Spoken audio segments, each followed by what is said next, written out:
G'day and welcome back for more Survival Impossible. I have a few things to do that were pointed out to me in the comments. First one, I did add most of the pistons to the group, which is what most people reminded me of, but I did miss this one being removed from what's the word I'm looking for? This one wasn't added to the timer block, so it wasn't switched off with the rest of them. So you can see that one's off. That one is very much still on, so it was pushing those drills against the wall there, and as soon as they turned back on, I don't really want to see what would have happened, because it might have been very bad. Let's grab the timer blocks that were supposed to be controlling it and add it to their list. So it'll be one of these ones, toggle on. Yep, it was that one. And then same for this. And now the script should be doing its thing properly. Toggle off. Nope, wasn't that one. Toggle off. Was that one. Cool. They weren't in the group because I wanted the group to be all the ones that were pushing outward rather than retracting. I should probably make a second group for the ones that are retracting, particularly if I later expand this drill to reach other iron deposits on this asteroid. That's number one, and that was the most important one. The next one was with the drop pod. So I have this sorter set up to pull as much canvas and as much gravel currently and push it into this connector, and this medium cargo container, as well as pushing canvas into the parachute hatches. Now, what happens if I have lots of parachute canvases and it decides to push them first? Well, it's going to fill up the connector and the cargo with them, which isn't entirely helpful. So, what I need to do, and this was also suggested to me as a solution, and I think it is the simplest, neatest solution to this problem, I can add a second conveyor line. The second conveyor line just needs to have one sorter. Doesn't need to be set up with anything, but I might put canvas as the thing that it's allowing anyway, just because I might be missing something and I'd prefer to just do more that's unnecessary than miss something and have it bite me. But basically this small conveyor sorter will not be set to push or pull. All it's going to be set to do is allow the canvas to get pulled by these parachute hatches through that side path, instead of having it go through the main path. It's not going to impact any of the gravel or eventually the iron that goes in there. So it should be a fairly neat little solution. And let's set it up with whitelist and canvas. That way only canvas can go through, nothing else can possibly go through. This one that was set up to pull canvas is now not going to. So that will prevent me filling my drop pods with canvas, which is good. Before I get onto welding this next one up and testing it, what I'd like to do is set up Izzy's inventory manager with some auto crafting so that I can make more than enough components for a few of these drop pods and keep automatically refilling those components. So the script will automatically order up whatever's missing from a basic set of components that I specify for it. So let's go down into our server ditch. And what I'm going to do is free up this LCD by getting this information onto the LCD of the programmable block, which conveniently all it required was changing the name of that. What I'm also going to do is set this up to be something like that, so maybe 45, 115 and 190. How's that color wise? Bit darker, but it's not too bad. I quite like having my LCDs a similar color to the keyboards and the keypads because I can't control the keypad color. I could change up the keyboards, but I can't control the keypads, so I think it's kind of nice to have that bright blue and have the LCDs kind of fit in. Wall-mounted individual LCDs, I think you can get away with more, but when they're right next to the keyboard, it just feels more consistent. I quite like that.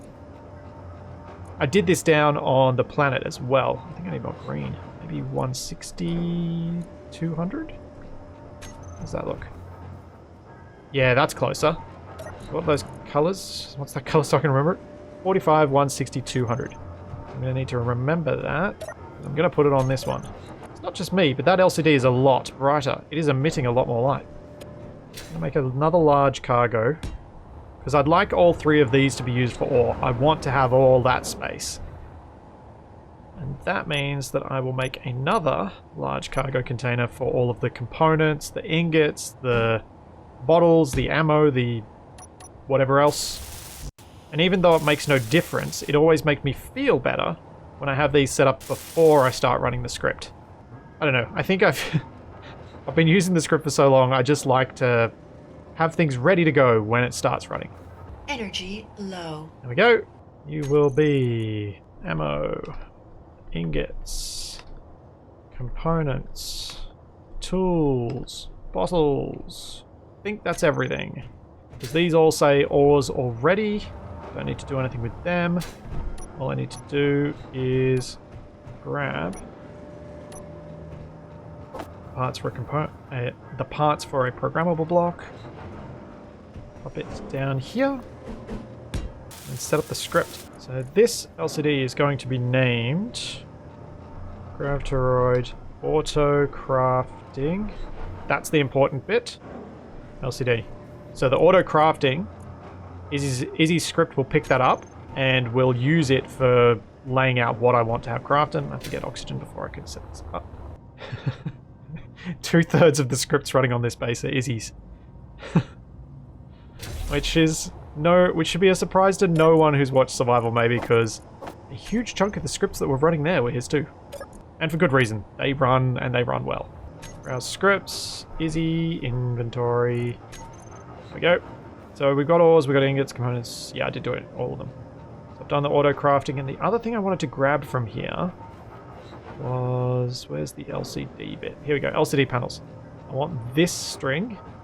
I can put it in the name of the programmable block, and this will be Gravitoroid PB Inventory Manager, and then I'll put that IIM main. And the script should pick up on that and change it to Izzy LCD, and then display everything on this programmable blocks LCD. And there we go.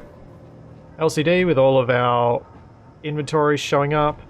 Auto crafting is now showing up, so I can go into this, edit my text, and I can edit how many I want of something. So say I don't really want it to build bulletproof glass until I've got 1,110. Let's just say something more reasonable like 500. So I'll just go through all of these and I'll set them to the amount that I want to have always present in my inventory. And if there are any components that you want that aren't listed here, all you've got to do is go to your regular production window and make them. So say detector components. I want to make sure that some of those are made and are remaining being auto-crafted. They should shortly show up on this list. I'll wait till they actually get updated. There we go, detector showed up. Now I can edit it, and I can put that to say 10. That way there'll always be stuff sitting around, and it'll be sitting around in this cargo container, which the drills are dumping stuff into, and then the inventory manager shifts out into these three containers, which are the ores containers. So if we look at ores, now they're pretty... I don't know why those bottles aren't moving, but whatever. Let's move them across. Manually. There we go. It's all nice and consistent now. 468,000 iron. Wow, that's a lot. Cool. That's done. That means I can now print and build the components for these without any involvement from me whatsoever, which is exactly what I wanted. I don't need to go into the production window. So let's turn this little thing on. Gravitoroid welders on. For my first launch, I want to see just how far this can get me, because I was thinking about it, and if this kind of system can't fire the drop pods far enough to reach past the base, then I'm going to need to redesign it. So I'd rather do that before I start making it look a bit nicer. And that may mean extending this arm further out this way so that it's got a longer arm. It may mean other things to try and get more power, that sort of stuff. But first, let's set our velocity to... Let's go minus 30. We'll increase our torque a bit. Not too much, because I don't want it to clang out, which I have been experiencing a bit when playing around with hinges and catapult things in creative mode. Multi-hinges and maximum torque.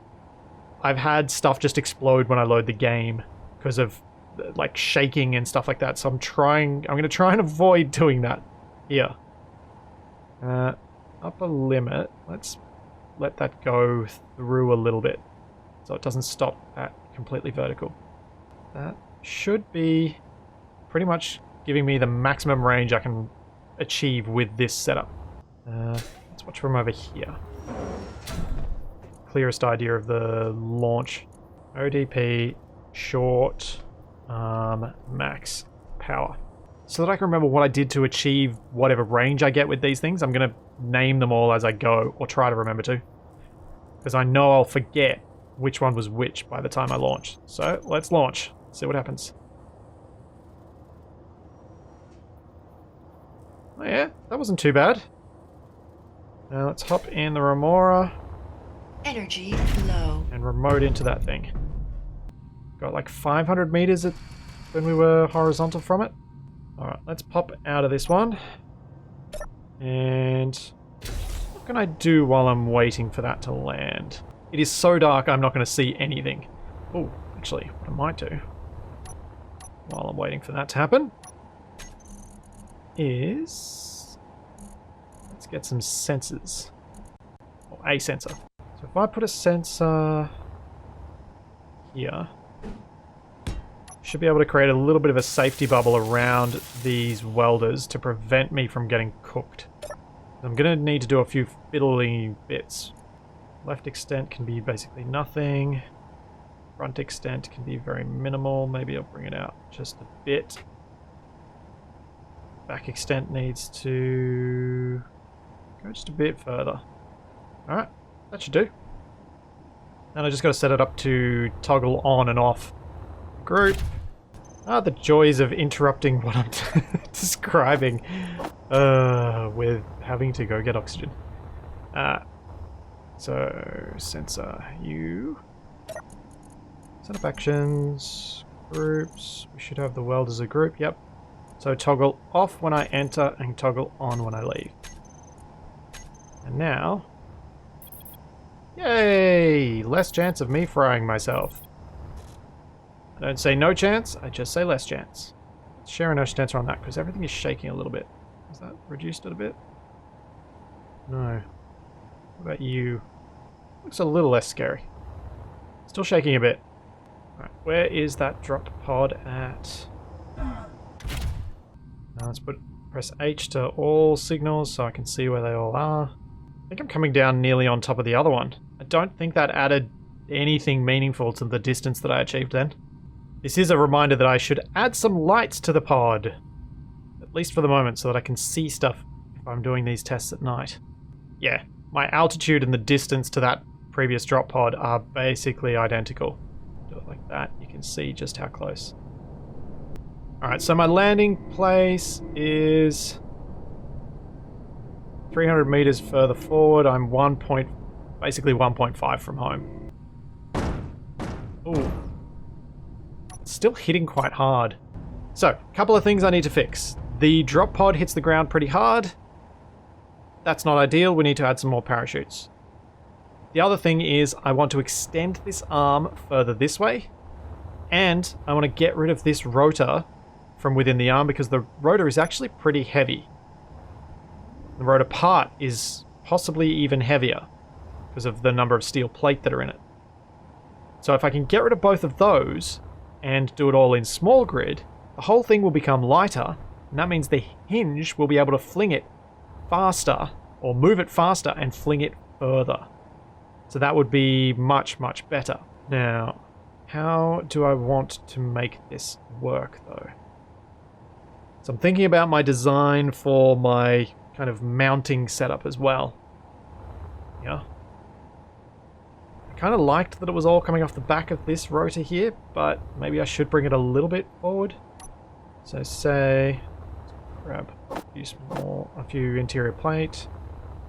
So if we go 1, 2, 3, and then conveyor, put the hinge on there. That's going to almost double the length. Yeah. Do I want to make it any bigger than that? Do I want to change up how any of the other bit of it is working? No, to be honest, all I really want to do is get rid of these conveyor. Oh no, I want to leave them. I'll leave them. Oh, that's what I want to do. I want to do this. Put a conveyor junction in here. And a tube there and a tube there. Because then I can get rid of the other ones, and that's going to allow me to do some stuff with designing this space more how I want it. For the style later. Oops. Inventory full. No. Oh. Should not have fought the welders. Should have turned them off. That was wasteful. Silly Splitsie. Need more parachutes. That means getting rid of this parachute hatch. Putting in a junction. And then onto that junction I can place a parachute. Oh, that jiggling is not reassuring at all. Parachute there. Parachute there. I can do the same on this side. And that's an extra 2 parachutes. Hopefully that will be enough to make this a safer drop. Name this. Home, insert, page up. Copy it. Paste it to that one. Paste it to that one and do that all the way around. So I'm pasting with page down using build vision because I love that shortcut now. So that's ready to go. Then, to be able to blueprint this, I need to detach it. I need to fix my spelling error. I need to name the grid. And then I can replace it on the blueprint for the projector and be good to go. Oh, rats. Forgot to add a light. Oh no. Oh. It aligned in some way that it can actually make stuff. Oh, that's irritating. There we are. Lots of Z fighting and done. Cool. Now for extending at this end, that's going to require a landing gear down here. So I can lock it down.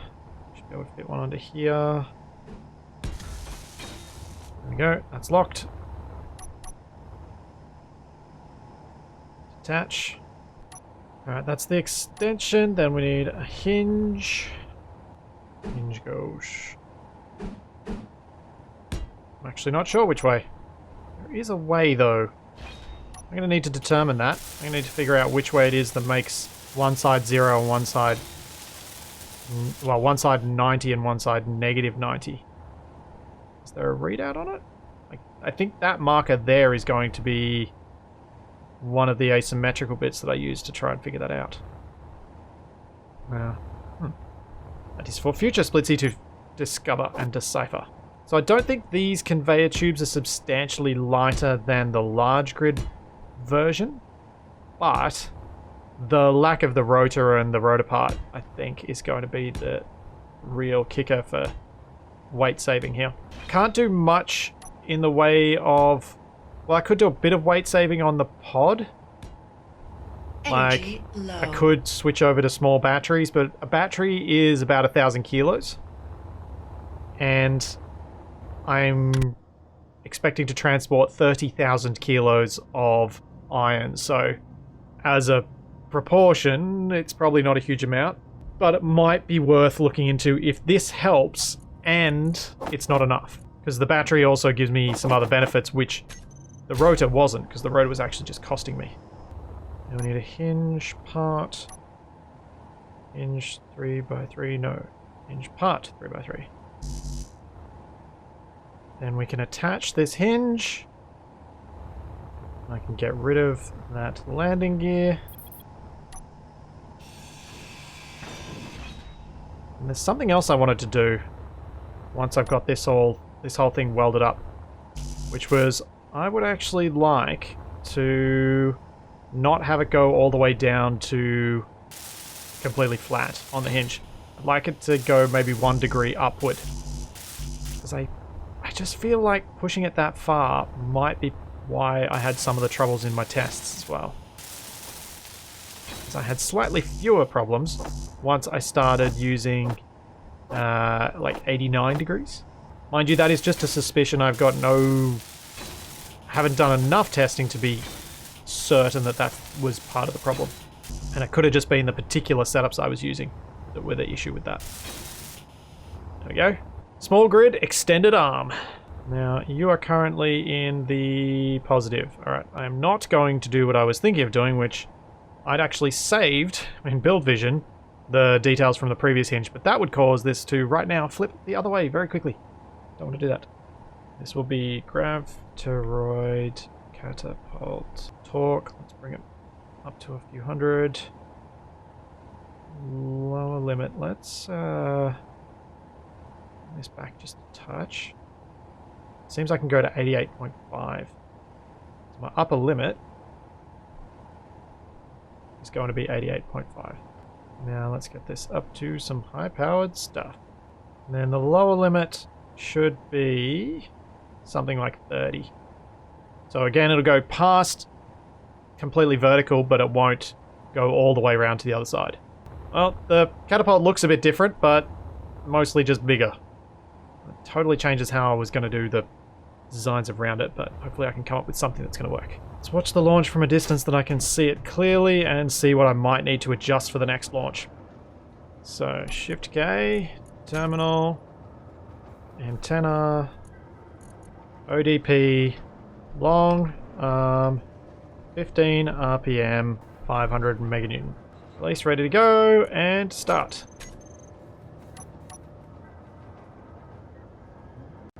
Ooh. Okay, it started going downward, so that part isn't exactly optimal, but it looked like it was going a lot faster. Let's see where this thing ended up. I'd like to launch it a little bit upward, so I may have to weirdly slow down the RPM so it takes a little bit longer. Given how heavy the drop pod is, I don't think I can have a setup where I release the merge block and the connector and then fling it. I'm pretty sure that's going to do major damage to the catapult every time. Because back in Survival Maybe, I tested similar catapult designs, and for light stuff you can get away with having them disconnected, but for heavy stuff it tends to be that ripping the catapult instantly up to full force, you just get destruction. I mean, I'm tempted to try it anyway, just to see. Should I? Maybe. It is unfortunate that timer blocks can only go down to 1 second. Might have to look into learning. There's an easy automation script, which in this instance would actually be quite valuable because you can do smaller increments than 1 second. So instead of reducing the speed of the arm, what I could do would be set it so that the timer in easy automation goes from launch to half a second later, releasing the stuff. I have used it before. Maybe I could learn it quickly. I'm going to try. Because I think it's worth it. I think it'll get me a much greater reach. Assuming that the thing that's landing down there isn't going to land where I need it to anyway. Which, you know, it could go as far as I need it. This could be worth learning anyway.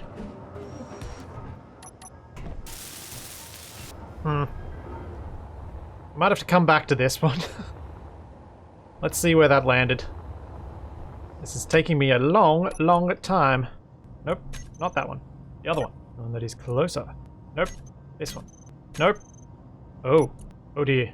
If I can't find it, that means that it probably got destroyed or damaged when it landed. Rats. Can I see it? Oh, I can't see it. Must have gotten damaged. Did I have the extra parachutes? I can't remember now. I think I did. That's weird. I would have thought that would have been enough parachutes. That's annoying. So I've gotten to the point of trying to work out how to make easy automation use the rotor. I mean the hinge, and I'm not sure how to do that bit. So might just do another launch and follow that one down properly. Or is it going to be sunlight down there soon? It might be. Maybe I'll just wait a little bit longer. Do a little bit of styling around here while I wait. So what I'm thinking of doing style-wise around here is this. Some light armor slopes like that. 2x1 bases. And then some catwalks upside down. This will make sense shortly, because I came up with something that I quite like, which I'm going to use with this to try and make it have a bit more detail on this thing without having to add a whole lot more blocks, pretty much. Well, a way to add a bit more color to this, I suppose, is a better way to look at it. I want to add a little bit of color without having to add too much that the yellow that I'm planning on adding will be overwhelming. The other reason I often, for anything that might have controls, want to have catwalks upside down is so that then I can put button panels on top of the catwalks. On this catwalk here, I could put a button panel right here next to the welders. Though what I'll probably do is put it right here. Which I know makes my whole point moot because this is a light armor slope and I could have done it anyway, but still. It's something I try and consider when I'm putting this stuff in. Something I haven't quite worked out yet, and I'm hoping I will by the time I get further through this build, is how am I going to get up to this from below. So I haven't worked out how to build some sort of platform for this to rest on, especially now that I've added this extra bit on the end here, because I had an idea of having just like a little kind of octagon under here, but with that extra piece I don't know that that's going to quite work as I had it in my head. Still, it needs to have something more sturdy to make it look like the rotor is a bigger piece of equipment, since it's carrying such a heavy catapult on top of it. So whatever I do, it's got to look a bit weighty, I think. So with that there, I can now do the thing I was thinking of doing, which is grabbing the orange color, orangey yellow up here, going to no decal paint thing, and putting these in. Where's my diagonal? There it is. So a diagonal there, corner there. Now this is where you see the fun of having the catwalks upside down. Which, although it looks a bit funny if you look close enough to realize that those bars are really good trip hazards, at a distance it looks really good, and this way I can have the catwalks a different color to the railings. So I get to add just a little splash of yellow here without having to make the whole catwalk yellow, which I think is going to make it look a bit nicer. I hope. I reckon it will. So if we look at that from back here, it's a small amount of yellow added, but not too much. I quite like it. Are we sunny enough down there that I can launch and see where I'm landing? Or at least get a cool view as I go down there? We probably are. Let's follow a launch down. Not going to watch it from up there. I'm going to watch it from down here. 15 kind of flung it downwards, so let's try 13 this time. Everything else is the same. Let's try it with 13 RPM. That was a little more horizontal. It was still downward though. Into the remora we get. Control. Camera. View. Alright.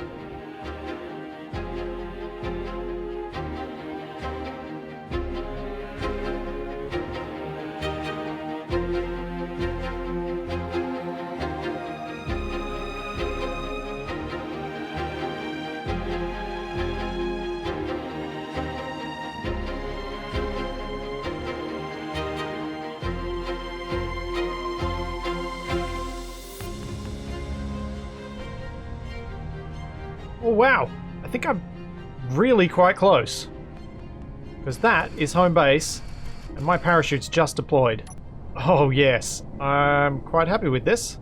I don't need to mess around with easy automation. I mean I do, because I really want to learn how to use it so that I can use it for more complex stuff, because it's quite handy. But, for this particular case, it doesn't look like I need to. Like, it looks like I'm going to land within a couple of 100 meters of home. That's perfect. It does seem that the parachutes have unfortunately landed me upside down. Though I am only moving at 6 meters a second, so perhaps I won't destroy everything? Maybe? It's clear that the last drop pod must have gotten damaged. Oh man, this is really close. Oh. 148 meters. I will take that. Oh yeah, I'm happy. Launch sequence works. It launches me to roughly where I want. The only thing that could mess me up now is that the mass of, well, the density of iron is much greater than gravel, so the mass of this when loaded with gravel is going to be less, and so I could end up with some problems. But it should, I think, be okay. I hope it's okay. I think it will be, because I think all I might have to do would be increase the power of the hinge so that it can tip it further. But that means I get to focus on prettying things up because it's working. Function is set, therefore I can make things look nice and look chunky in this case, because I want this thing to look chunky. I'm really, really happy with this. This is exactly what I wanted. Get this thing functional and then get to the pretty. I was really hoping I'd have time to do this today and I wouldn't be messing around with making stuff work the whole time. So if you're more experienced with easy automation than I am, which would be pretty much anyone who's used it successfully, maybe I've used it I think I've used it successfully once. I would not be averse to being given some guidance on how I could make it work for the purposes that I have in mind here. I feel like it's a little bit more plain English than straight up scripting, though not plain English enough for me to understand it straight away. It is something I do want to learn better though, because I wouldn't mind playing around with the hinges to make some things that can walk, because that does sound like a bit of fun. Alright, I'm thinking I could do something like this. If I go light armor slope there, then one of these ones, there, and there. Now there's not going to be any nice way of lining up the next bit, so instead of lining it up nicely, I'm just going to use these this way. Or should I use them? Is that way going to be more subtle? I think that'll be more subtle. So at least then the top edge is all going to line up. So that sort of shape, and that gives us a nice little kind of hole for the rotor to be accessed and that the rotor sits in. Displacement, let's increase that up. That's sitting nice and clear above it. Then I need to figure out where around here I'm going to sit the stairs coming off this platform so that you can actually get up there. And I think it'll probably be off that little 2x1 base that's in the middle where the hinge used to be and where the rotor attaches. So I'm thinking it could be as simple as putting a set of stairs in here. Probably in yellow. That is not the right colour. Where did that even come from? Oh, I hit the bracket instead of P. That's where that came from. So yeah, a set of stairs there. Then I just need to make sure this platform is broad enough that I can get up to those stairs easily. Yeah, I think this will work. The main trouble I've got with this though is I do want to have railings, but I'm not going to be able to put them under this obviously. And once I do put railings down, I'm not going to be able to adjust my aiming much.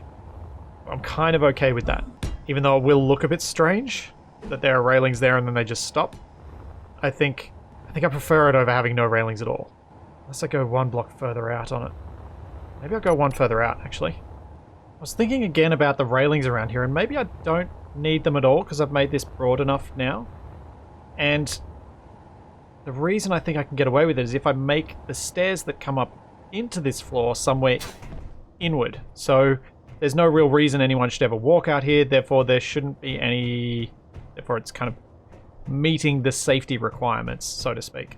And conveniently, this is working as a stair walking straight up, even with the rotor at full extension. So what I might do before I weld up the rest of this, in fact, I'm going to quickly do is make sure that I'm overproducing with the assembler. So I want a whole lot of steel plate for what I'm going to be doing. So to decide where the stairs are going to go, I first need to decide how I'm going to build supports underneath this stuff to make it look like this has pillars supporting the mass. I'm trying to decide how best to do that. Because I need the pillars to not come down on the cargo container. Oh yeah? I think having a few of those around underneath will make it look reasonably well supported. Alright, so if I do that, I can pop out in any of these spots. So maybe even that one there. Make the stairs come down and then have them hanging. And then they can come down off the side here of this part. Now, unfortunately, these stairs have railings on them. But they are also the stairs I would like to use. I may have to use a ramp. Use a light armor slope instead. Because I want the 45 degrees. So that I can do this. And then this, and then have the stairs come off the bottom there. I have that ramp there. How does this feel walking up? Walk up, walk around. It's a little bit awkward, but I feel like it'd be more awkward if I had to cut a chunk out of the outside row of this kind of platform. That's why I decided to put it in the middle there. Cool. That platform, I still feel like it kind of needs the railings. I'm tempted to put them on anyway. Although maybe if I put some warning lights around the outside, I'll feel a little less like it's... Yeah. I was improving my occupational health and safety last week, and now this week I've gone and done this. Ah. Oh well. Let's... I think I'm happy with where the stairs come up. So walk up here. And then you can turn around and you can walk up these stairs and you can get to the control panel. I will need to put a railing in there and a railing in on the other side and a set of stairs on this side too. I think. But, I don't know. I reckon this looks a whole lot better than the catapult did before, and I'm going to do the same sort of treatment to this drill setup. Oh, it's made it all the way through the iron deposit now, pretty much. There's going to be a lot of iron deposit to still collect, but I wonder how much iron I've got now. Just to sidetrack myself a little bit. The ingots are all in here, so 286,000 kilograms. Awesome. So it's getting to the point where it's going to look like I'm going to be doing like 10 drops before I leave here. If I'm dropping 300,000 kilos of iron down on my base, I am in a very happy place. How are we going to do these stairs? That I am unsure of. I always find it a little bit interesting trying to work out how to get stairs to fit in a space the way you want. I could have that gone straight down to that catwalk, couldn't I? Would be fairly simple. I do like having the landings though. There we go. Nice little semi-spiral stair up to there. So, walking up there. Yeah. I like kind of the supports and the conveyor tubes and everything running all over the place. And if you look at this from back here... Yeah, this is coming together. I'm happy. Like maybe I should get rid of the basic assembler and just put a speed module on the regular assembler. So I think I'm waiting on parts, thanks to the basic assembler taking over some of the stuff that the main assembler could do instead. I would call that catapult style... Energy low. Oh, lights. I need lights. Do I put spinny? I don't think I should put spinny lights. I should put regular old interior lights. Maybe corner. I wouldn't normally pack this many lights onto the side of something like this. But I was thinking, what if I have some of the lights set to be like blinking warning lights and the rest of them just set to be general ambient lighting lights. So if I put them all side by side like this, I can have two of them be the blinky warning lights and the other ones just be ambient ones, or vice versa. Maybe vice versa. Unfortunately, I can't get one onto that spot. No energy. Ooh, that hurts quickly. I thought I'd have more time before I started getting seriously injured from that. Now, what I'm going to do with these warning lights is have them turn off and only turn on once I trigger the parachute, the launch pod thing, timers. So I'll link them to that, so they won't be flashing all of the time. Because that sort of thing kind of gets annoying unless it's on a navigation light that's well and truly away from your usual line of sight.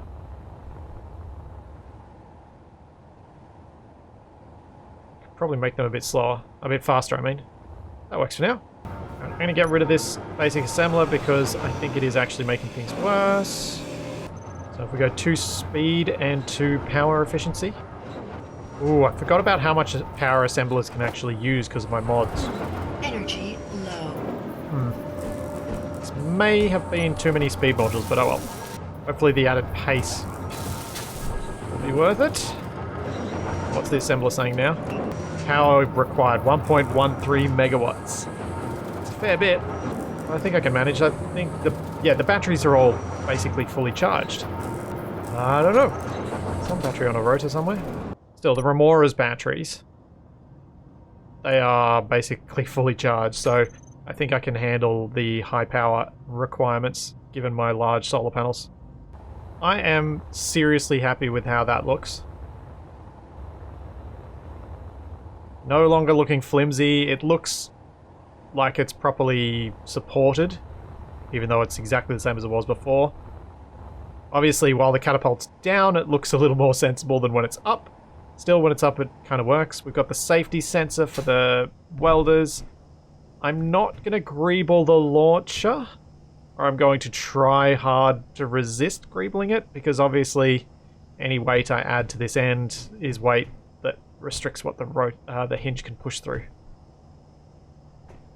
So I think it's time to grab that sorter and launch the first load of iron down.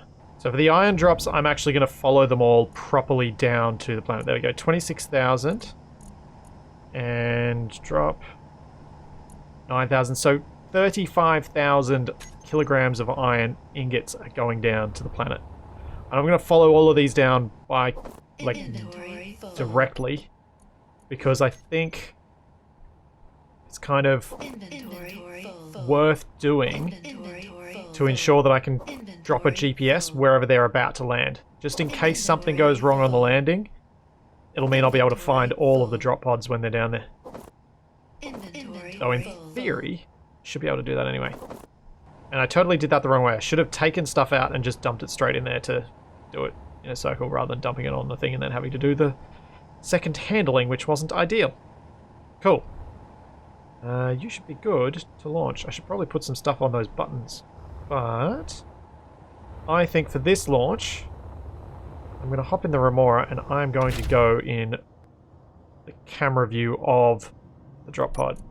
Kind of tempted to send Steve down on this one. Strap his chair to it and get a third-person view of the launch. But I might do that for a future one. See the welders in my face? Alright, here we go. Launch with full load of iron. Start. Oh, I lost connection. Dang it. Love that view back at the asteroid, watching it fall away. That I love. Against the backdrop of the gas giant.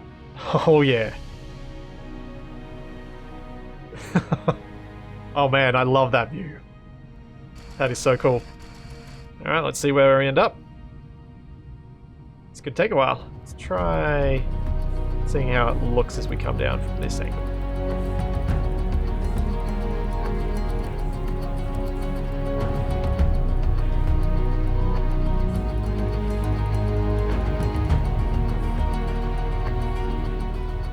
Oh, here we go. Parachutes deployed. Oh, that feels fast. 10 meters a second. That's not good. I was hoping it'd be slower with the parachutes that I added.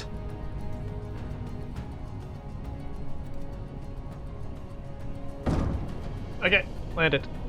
Needed to set up a GPS thing before I did that. Whoops. GPS. FE drop. I mean, it's 290 meters from base. I don't think I'm going to have to worry about finding it, but you know my sense of direction by now. It's entirely possible I won't find it. Awesome. Successful first drop of iron back to the base. Next time, I am going to design some sort of support and thing around the drill, and probably in the process of that, maybe build a temporary mini drill rig to clear out the stone around this area that needs to be cleared out so that the main drill can maneuver itself to go a little bit off to one side to get the rest of that iron patch and other things like that. I should really get on to building some of the supports underneath the main bit of the base too. And if I find I have time, I'm going to do some more prettying up inside here, because we have a look at our oxygen supplies. They're actually getting quite substantial. I mean, I know 2.7% shouldn't be seen as substantial, but it's not too bad. It's, what, that's 10,000 litres of oxygen ready to go, so it shouldn't be too long before I can pressurize this space, and my intros can begin from inside the base rather than standing on the platform. So there's all that, and plenty more to come, and I will see you then.